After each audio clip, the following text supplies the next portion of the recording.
Hey guys, welcome back to the channel. So today I've got the Legacy small flap bag to share with you, and this specific bag was made in Turkey in 1998 and the style number is 9965 and it's in the beautiful color mahogany brown.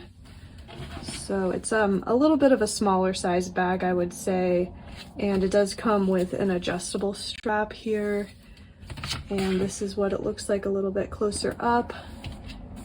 Here's what the sides of the bag look like, and here's the back. It does have a slip pocket in the back, which is nice.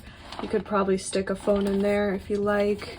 It might stick out a little bit, but you could still do it. That's what I do with my personal everyday bag that's similar in size. So here's the side, and then here's the front. It's got a turn lock closure, and then here's the inside. So here's the interior of the bag, so you can kind of see how big it is. It does have a zip pocket back here, which is nice.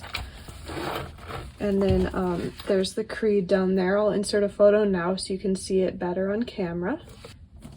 So that's the Legacy small flap bag. I will, as always, link it below. It is available in our Etsy shop right now, and I will also leave all the stats about the bag in the description as well in case you wanted to refer to any of that information. But otherwise, thanks for watching. See you next time.